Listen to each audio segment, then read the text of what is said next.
Ciao, oggi vedremo come creare un personaggio base su Blender, quindi incominciamo a togliere tutta questa roba che ora non ci serve. Qui in basso a sinistra ho messo anche un display per farvi vedere i tasti e le lettere che clicco, così non ci perdiamo. Quindi incominciamo a prendere un piano, così, anche ringrandiamolo un pochino e andiamo qui nelle proprietà e aggiungiamo uno specchio,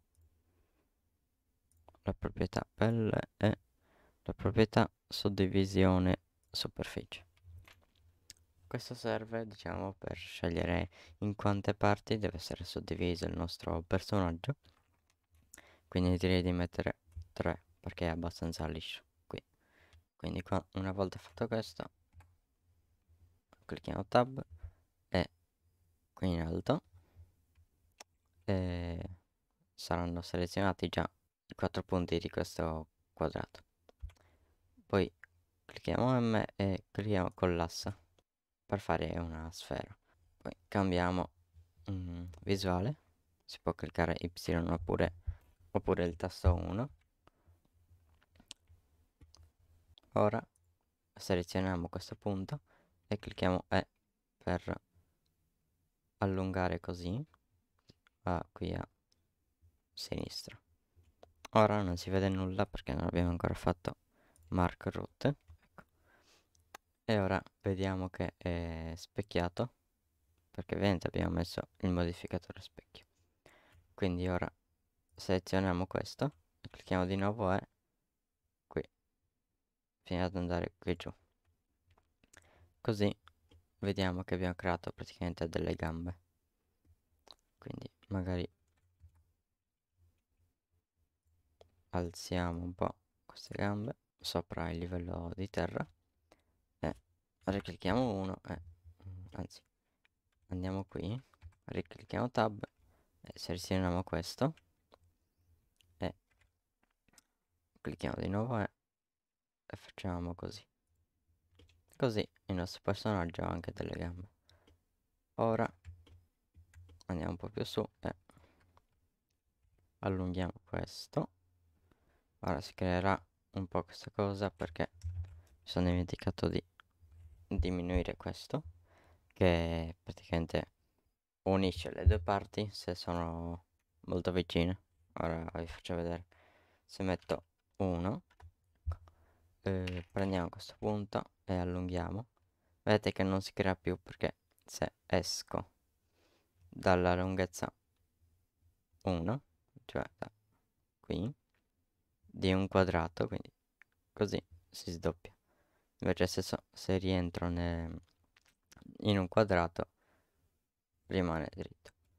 Quindi facciamolo più o meno così. Facciamolo più in mezzo.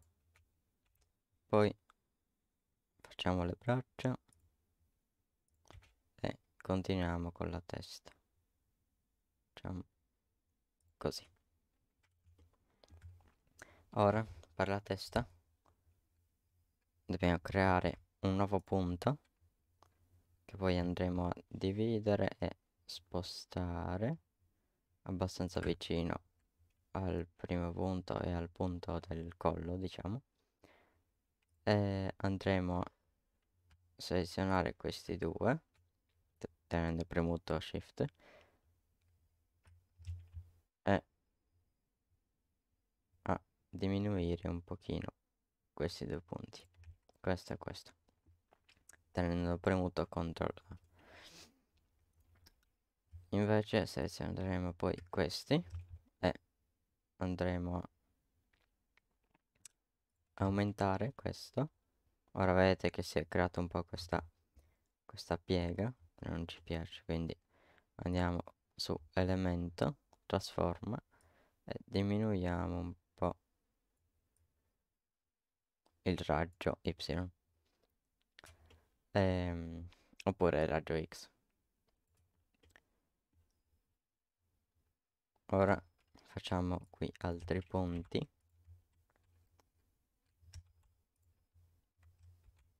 così, e magari allarghiamo un po',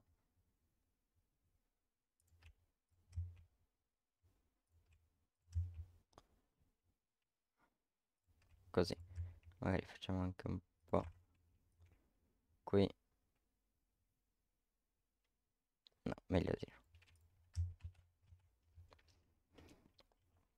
Ora vediamo però che il nostro personaggio è un po' inclinato all'indietro, quindi prendiamo queste parti e le ruotiamo così e li spostiamo più avanti. Questo non dovrebbe succedervi, non so perché mi ha spostato i punti più indietro.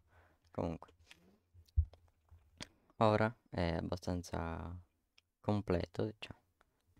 Magari prendiamo questa gamba là, facciamo un po' più così, ecco, va bene così, e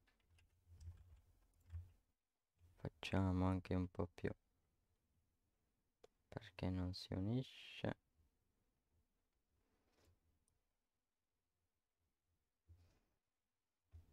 Va bene. Ok, ora direi di procedere a fare le mani. Quindi ci mettiamo con la visuale di sopra, zoomiamo qui e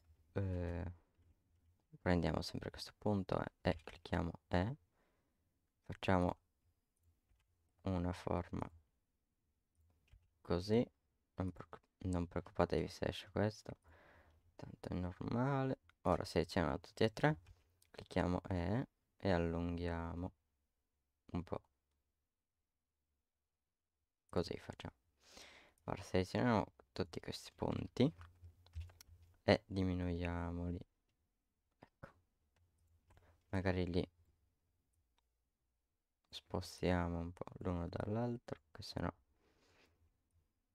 non si vede bene. Ecco, ok, ora abbiamo fatto la mano di questo personaggio, però ci manca il pollice, quindi direi di farlo verso di qua, poi verso di qua. Ovviamente riprendiamo questi due punti e diminuiamoli, così, ok, direi che va bene. E abbiamo fatto la mano e poi, visto che abbiamo messo il modificatore a specchio, ce l'ha fatta anche dell'altro. Poi ovviamente se vogliamo fare le dita più belle possiamo aggiungere dei punti qui e anche qui, magari per far uscire meglio le animazioni, però anche per ruotare le dita così e spostarle un po' più giù,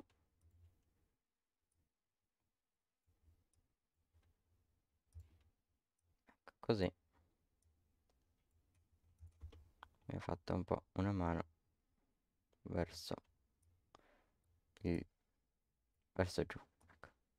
Spostiamo questo un po' più in qua, perfetto, e il nostro omino è completato. Poi ovviamente si possono aggiungere punti qui per muovere il braccio, facciamo un po' più giù così e lo rotiamo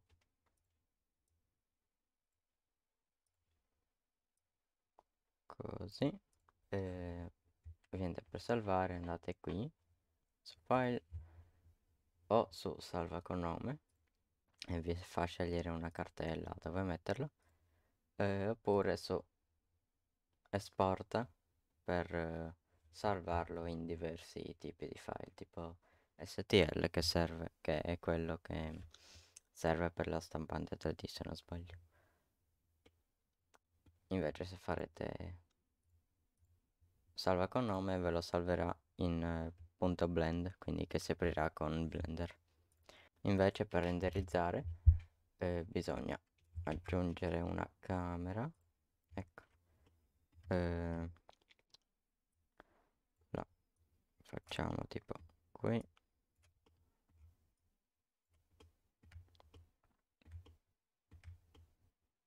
così, facciamo un vertical split qui e clicchiamo sulla camera e facciamo set active camera e ci fa vedere cosa si vede nella camera. E poi quando avete finito di mettere tutto il pavimento, il background e le luci, cliccate F12 e vi incomincerà a renderizzare. Ora non lo vedete perché ho selezionato di registrare solo la finestra di Blender e non il rendering, però vi aprirà una finestra dove incomincerà a renderizzare. Va bene, il tutorial è finito, ciao.